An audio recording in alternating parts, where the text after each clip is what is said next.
भगवान के नाम से हिंदी सिनेमा में सिर्फ एक ही कलाकार हुआ जिसे हम और आप मोहब्बत से या प्यार से भगवान दादा के नाम से जानते हैं। भगवान दादा की पैदाइश 1 अगस्त 1913 को बम्बई में ही हुई थी। वो एक बेहतरीन अदाकार होने के साथ साथ एक जबरदस्त लेखक और फिल्म निर्देशक भी थे।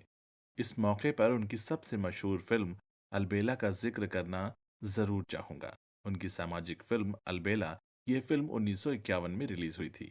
इस फिल्म के गाने शोला जो भड़के और ओ बेटा जी, ओ बाबूजी, किस्मत की हवा कभी नरम कभी गरम और शाम ढले खिड़की तले तुम सीटी बजाना छोड़ दो खासे मशहूर हुए थे। भगवान दादा की अगर शुरुआती जिंदगी की बात की जाए तो इनका जन्म महाराष्ट्र के अमरावती के एक साधारण से परिवार में हुआ था। जब ये पैदा हुए तो इनका नाम भगवान अभाजी पल्लव रखा गया। इनके वालिद साहब एक कपड़ा मिल में काम किया करते थे और फिल्मों के बड़े ही शौकीन थे। वो खुद तो फिल्म देखने जाते ही थे, साथ में अपने बेटे भगवान दादा को भी साथ लेकर जाते थे और यहीं से भगवान दादा का फिल्मों की तरफ रुझान बढ़ गया। वो हमेशा फिल्मों में काम करने के सपने देखने लगे। कहते हैं असली सपने वो हैं जो खुली आंखों से देखे जाते हैं। खुली आंखों से देखे हुए सपने को पूरा करने के लिए इन्होंने खूब मेहनत की। इन्होंने अपने करियर की शुरुआत मूक फिल्मों में छोटी भूमिकाओं से की और वो पूरी तरह से एक स्टूडियो से जुड़ गए। इस दौरान उन्होंने फिल्म निर्माण की कला सीखी और एक वक्त पर इन्होंने कम बजट की फिल्में बनाना शुरू कर दिया, जिसमें हर एक चीज का ध्यान ये खुद रखते थे। उन्होंने 1938 में चंद्रराव कदम के साथ अपनी पहली फिल्म बहादुर किसान का सह निर्देशन किया। 1938 से 1949 तक उन्होंने कम बजट की स्टंट और एक्शन फिल्मों का निर्देशन किया, जो मजदूर और कामकाजी लोगों के बीच खासी लोकप्रिय थीं।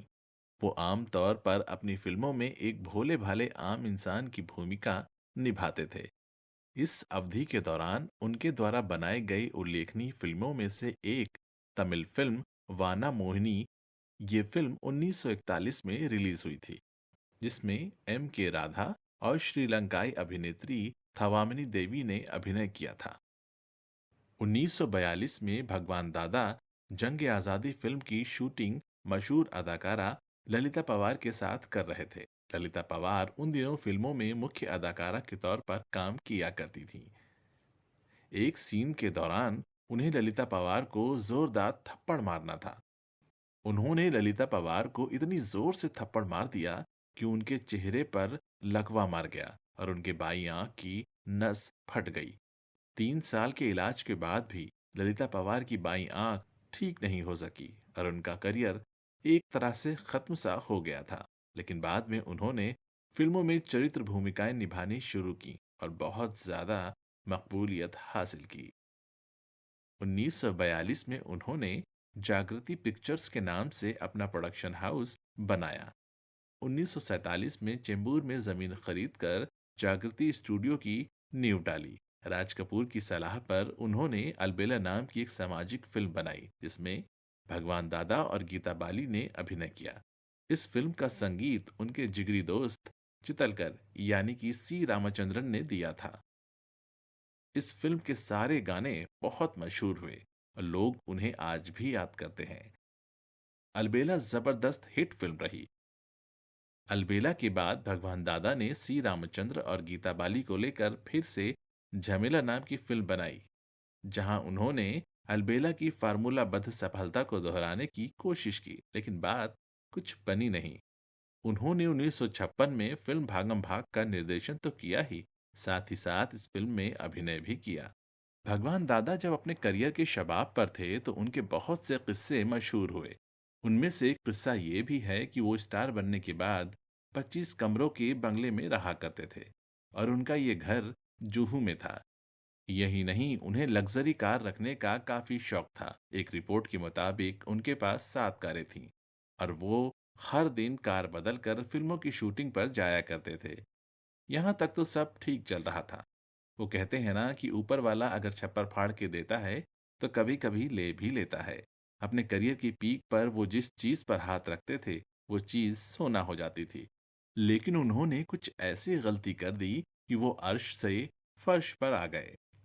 भगवान दादा ने अपनी सारी जमा पूंजी लगाकर एक भव्य फिल्म का निर्माण शुरू किया। ये एक कॉमेडी फिल्म थी। इसका नाम उन्होंने हंसते रहना रखा।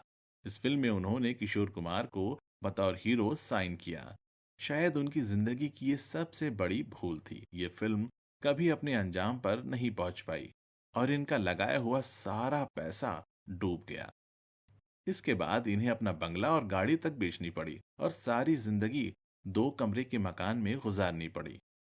अपने फिल्मी करियर में उन्हें जो भी भूमिकाएं मिली, उन्हें उन्होंने बहुत ही ईमानदारी से निभाया। लेकिन झनक झनक पायल बाजे 1955, चोरी चोरी 1956, गेटवे ऑफ इंडिया 1957, इन फिल्मों में उनकी भूमिका काफी यादगार रही। उन्होंने कुछ फिल्मों में अपना मशहूर डांस किया जिसके लिए वो जाने जाते थे। बाद में अमिताभ बच्चन ने इसे अपने डिफॉल्ट डांस स्टेप के रूप में इस्तेमाल करके और भी मशहूर कर दिया। बुरा वक्त जब भी आता है तो अपना साया भी साथ छोड़कर चला जाता है। जब इनका भी बुरा वक्त आया तो इनकी शोहरत के सभी साथियों ने इनका साथ छोड़ दिया, सिवाय इनके जिगरी दोस्त सी रामचंद्र, ओम प्रकाश और गीतकार राजेंद्र कृष्णन को छोड़कर, जो इनसे मिलने चौल में जाया करते थे। भगवान दादा 4 फरवरी 2007 को इस फानी दुनिया से हमेशा के लिए रुखसत हो गए। भगवान दादा की ये कहानी आपको कैसी लगी? हमें कमेंट बॉक्स में ज़रूर बताइएगा।